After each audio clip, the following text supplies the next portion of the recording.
So, varying versions of the Apostles' Creed. Some say that Christ descended into hell. Others say he descended into Hades.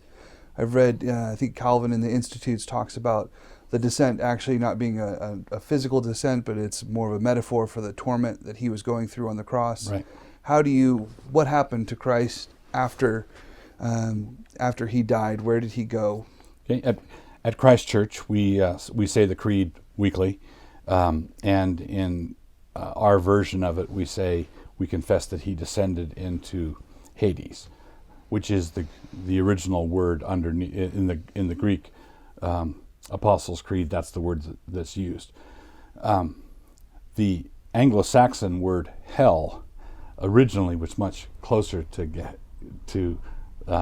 Hades, the place of the departed dead, the place of the dead. The Hebrew for that is Sheol in the Old Testament. So Sheol is the Old Testament word, Hades is the Greek word, and the Anglo-Saxon Hel was closer to Hades. But over time, the modern English, contemporary English, makes people think of Gehenna, the final lake of torment, and so on. And so many people are thrown when they confess the Apostles' Creed, he descended into hell, thinking that we're confessing that Jesus somehow went into the lake of fire, into the abode of the damned, which is not true. The atonement that Christ completed, the suffering that he completed, was suffering on the cross. He didn't suffer on the cross, die, and then go suffer in hell for 3 days, which the translation he descended into hell unfortunately leads some people to think. So my understanding is that hell, Hades, is the place of departed spirits. In the Old Testament, Samuel came up out of the ground from Sheol. Those who rebelled against Moses fell alive into Sheol. Jonah cries out to the Lord from the depths of Sheol, where he was taken by the fish that swallowed him down to the depths. And I actually think that Jonah actually died. Right. That Jonah died and was brought back to life, and then was deposited on the beach after that. So you have all these different uses of Sheol, which the New Testament describes as Hades. And that's distinguished from hell. Yeah. So death and Hades, in the book of Revelation, death and Hades are thrown into the lake of fire. So the lake of fire is the final judgment, the everlasting torment. And Gehenna, the word for that, comes from the garbage dump outside Jerusalem, the Valley of Ben Hinnom. So the Valley of Ben Hinnom was the place where the worm did not die and the fire was not quenched, and there were fire, like at a lot of dumps, there are fires burning all the time and that sort of thing. And that became a metaphor or an image of the final torment. So Gehenna is a picture, a word referring to everlasting damnation. Hades is a place where Lazarus, in the Lord's parable, Lazarus and the rich man were conversing with one another. The rich man was in torment in Hades. There was a chasm between them, and Lazarus was in Abraham's bosom, sort of on the other side of the chasm, but in the same basic place. So Abraham's bosom was in Hades as well? Yes. If you permit me to collapse everything all at once, Jesus tells us that he, as Jonah was in the fish 3 days and 3 nights, so the Son of Man, he says, will be 3 days and 3 nights in the heart of the earth. So Jesus says where he's going to be. He says 3 days and 3 nights in the heart of the earth, just like Jonah was in the fish and in Sheol. But he tells the thief on the cross, today you'll be with me in paradise. Right. So in the Greek conception, Hades had 2 compartments. There was Elysium, where the good folks went. I take the Abraham's bosom to be a Hebraism for Elysium. And then the negative side, the bad side, had the deepest pit of the bad side was called Tartarus, which Peter uses that word one time, without redefinition or anything like that. I think many modern translations translate it the nether gloom, but it's a very specific word for a specific place on the bad side of Hades. And Jesus, in his parable, has a chasm between the two.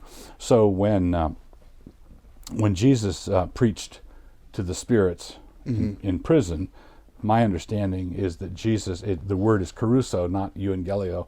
It's to herald or announce. He's proclaiming to the spirits who were disobedient at the time of Noah.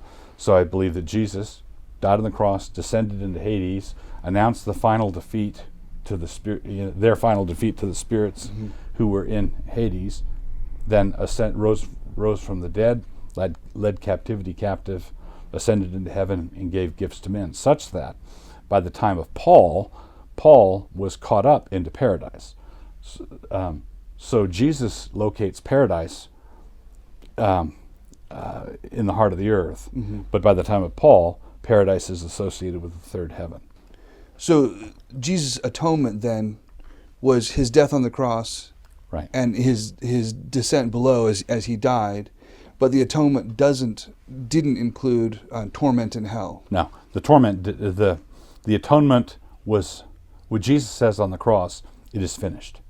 So, not only does Revelation say that death and Hades are thrown into the lake of fire, but Jesus says in Revelation that he holds the keys to death and Hades. Right?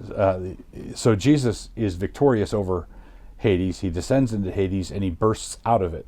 He breaks out of Hades from the inside out, which I also think explains that little weird verse that Christopher Hitchens tried to make me embarrassed about at the end of Matthew, where when Jesus rose again from the dead, a bunch of the saints appeared and went into Jerusalem and surprised people. Right. What is that? Well, I believe that in the Old Testament, everybody, good, bad, and indifferent, expected to die and go to Sheol. The psalmist, you delivered my soul from Sheol. Sheol, you don't have a highly differentiated, to die is to go into the heavens in the Old Testament. But for us, that's the expectation. Paul says to be absent from the body is to be present with the Lord. So we die and go to be with the Lord immediately. But it was not the purpose of God for the Old Testament saints to be taken to his glorious presence. It was a very pleasant place, but they were not redeemed apart from us. They had to wait for the atonement to be completed. So an Old Testament saint then that died would have descended into Sheol, but would have been in Abraham's bosom. Right. And then at Christ's resurrection, they all ascended into heaven, but that's not the resurrection. No, that's not the final day of resurrection. And so when we die, my supposition is that we go to. Paul says we are present with the Lord. Well, where's the Lord? He's at the right hand of. The right hand of God the Father in the heavens, and I take that as paradise. And then at the eschaton of the last day, when heaven and earth are reunited and everything's put, back together, I think there, heaven and earth are conjoined again. There's been sort of a divorce or a separation as a result of our sinfulness, and everything is made new. Everything is put back together again.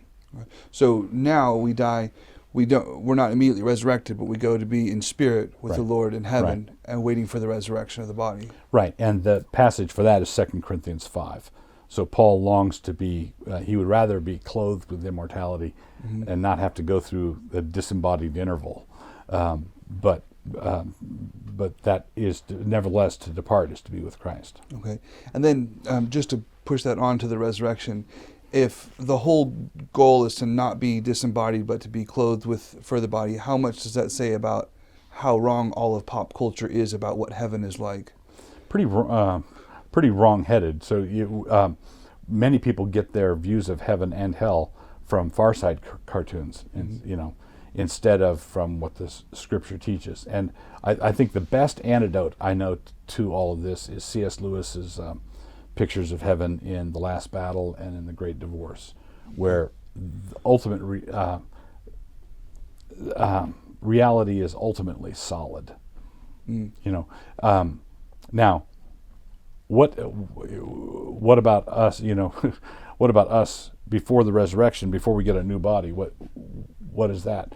And I would cheerfully say, I don't know. Okay.